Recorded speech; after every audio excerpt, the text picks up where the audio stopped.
Quinto appuntamento di Buongiorno Gujan Mestras, è il momento di conoscere più da vicino alcuni dei protagonisti proprio delle nazionali maschili e femminili under 17 di hockey su pista che stanno disputando proprio qui a Gujan Mestras la rassegna continentale.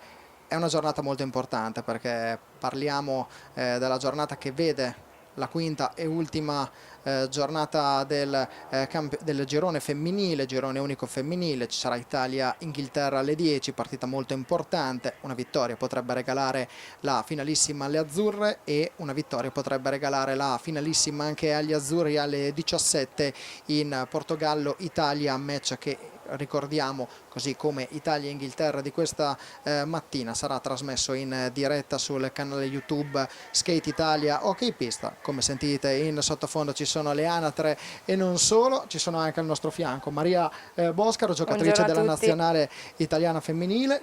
Ciao Maria, benvenuta. Ciao, buongiorno a tutti.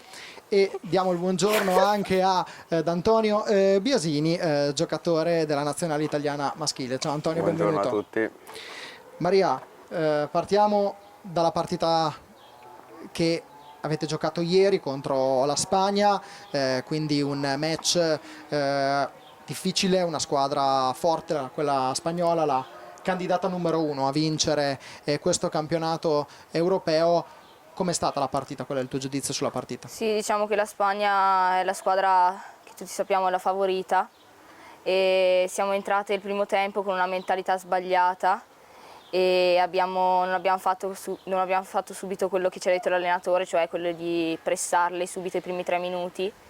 E il secondo tempo l'allenatore ci ha spronato molto per rientrare con una mentalità vincente e infatti il secondo tempo è finito con una parità e siamo state molto felici di come l'abbiamo giocato. Ecco, Antonio invece gol nella partita vinta dalla formazione azzurra contro la Germania. Era la prima partita complessiva del campionato europeo, una prima partita a eliminazione diretta, quindi Antonio è stato anche difficile per voi cambiare un po' questa mentalità, perché nelle prime 3 gare c'era un girone ma sapevate già che comunque l'accesso ai quarti di finale era garantito. Adesso però non si poteva più sbagliare e l'Italia non ha sbagliato. Come hai visto la partita e poi cosa ha significato per te quel gol, visto che le prime 2 partite, lo ricordiamo, le hai saltate a scopo precauzionale? Beh, la partita ce la si aspettava relativamente facile, comunque noi abbiamo dato il massimo, abbiamo tenuto il ritmo alto e abbiamo preso fiducia per la partita che dobbiamo affrontare questa sera. E abbiamo fatto il possibile per appunto prendere fiducia e arrivare il più pronti possibile alla partita di stasera. Ecco Antonio, intanto come stai? Perché se lo chiedevano a casa, se lo chiedono, ecco, visto che sei stato fermo le prime 2 partite a scopo precauzionale perché hai avuto, se non erro, un problema fisico a Recoaro. Sì, ora sto bene, mi sono ripreso del tutto e queste 2 partite, nonostante sia rimasto fermo, mi sono servite comunque per capirmi bene con i miei compagni e arrivare pronto con loro per queste partite più importanti della fase ad eliminazione diretta. Ed entrare anche un po' in clima europeo.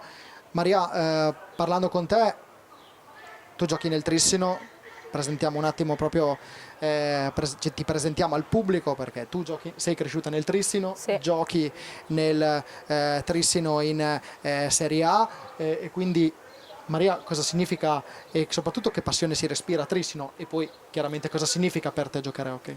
Beh, a Trissino si respira una bella passione dell'hockey.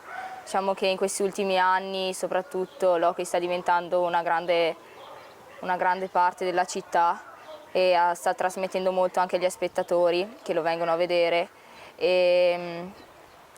Io ho iniziato quando ero piccola, grazie a mio fratello e mio papà che mi hanno trasmesso questa passione ed oltre ad essere il mio sport preferito mi ha insegnato cosa vuol dire il sacrificio e diciamo anche cosa vuol dire giocare in una squadra, quindi comunque andare d'accordo con tutti i propri compagni, non sempre è facile, diciamo.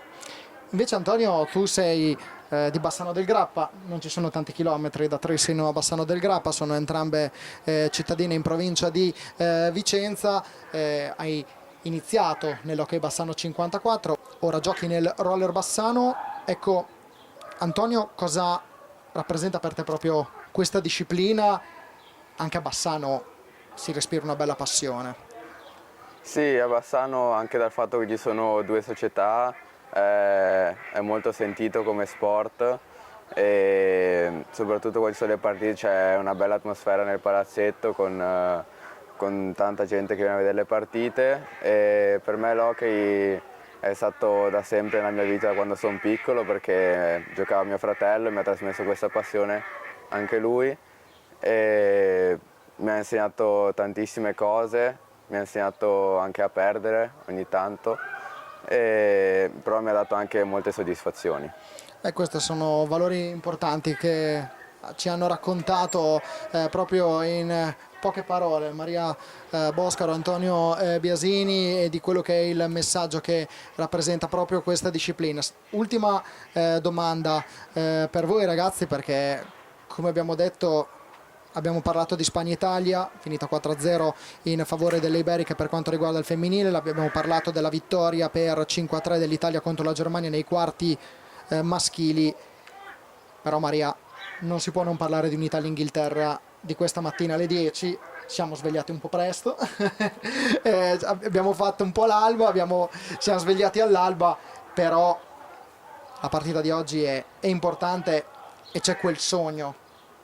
Sì, esatto, si gioca tutto questa mattina. Sappiamo che non sarà facile perché comunque abbiamo visto che anche loro sanno vincere, infatti sono riuscite a portare a casa la partita contro le padrone di casa, la Francia, che di sicuro non è stata una partita facile. Sappiamo che anche loro sanno giocare come noi, però no, penso che noi come squadra possiamo fare molto di più e possiamo vincere questa partita. E mi piace molto anche giocare con le mie compagne di squadra, perché si è creato veramente un bel gruppo unito ed è veramente sereno giocare con loro, sono molto felice. Ecco Antonio, invece per voi semifinale contro il Portogallo, un rematch perché li avete già affrontati alla prima giornata, ricordiamo sconfitta 2-1 dell'Italia, negli azzurri ha segnato Lorenzo Giovannelli. Cosa significa per voi riaffrontarli? Siete più consapevoli della vostra forza? Secondo te la squadra è più consapevole della sua forza rispetto a lunedì? Noi siamo molto più fiduciosi e molto più consapevoli di quello che siamo in grado di fare, anche perché lunedì era la prima partita dell'Europeo, c'erano molti ragazzi che è il primo anno che partecipano in Europeo e quindi era tutto un mondo nuovo da scoprire, ma ora che sappiamo come sono loro e cosa siamo in grado di fare noi, come abbiamo visto contro la Francia e contro la Germania, siamo molto fiduciosi e sappiamo che ce la possiamo fare arrivare in finale. Ultima domanda, come è stato segnare con l'Italia, soprattutto dopo essere stato fuori per qualche giorno per problemi fisici? Una liberazione oppure no? Sì, è stata una liberazione, è stato molto bello, non ero proprio asfissiato dal fatto di dover fare gol, ma comunque essermi liberato di questo piccolo peso e saper di esserci al 100% per aiutare la squadra mi fa piacere. Per te invece Maria, aver fatto gol con l'Italia, che emozione è stata? È stata una bella emozione anche perché è il mio primo gol all'Europeo con la maglia azzurra e sono riuscita a sbloccarmi contro la Germania dopo due partite molto importanti per noi, quelle della Francia e del Portogallo, e sono stata molto fiera di me. E allora noi vi facciamo un grande in bocca al lupo in vista delle partite di oggi che saranno molto difficili, quindi un grandissimo in bocca al lupo a Maria Boscaro, a tutta la nazionale femminile per la partita contro l'Inghilterra. Tifiamo per voi. E quindi vi facciamo un grande in bocca al lupo. Grazie davvero Maria per essere stata qui con noi, grazie ad Antonio Biasini, giocatore della nazionale italiana maschile. Antonio, facciamo il tifo anche per voi. Per Maria lo facciamo alle 10 e invece per i ragazzi lo faremo alle 17, e quindi Portogallo-Italia, quindi un grande in bocca al lupo Antonio. Grazie a tutti. Grazie per essere stato qui con noi, grazie a tutti voi per averci seguito, appuntamento alla prossima giornata proprio dedicata all'ultimo giorno qui a Gujan-Mestras, poi dopo faremo proprio un punto e faremo un bilancio proprio sulla spedizione azzurra qui in terra francese. Grazie per averci seguito e buon proseguimento di giornata.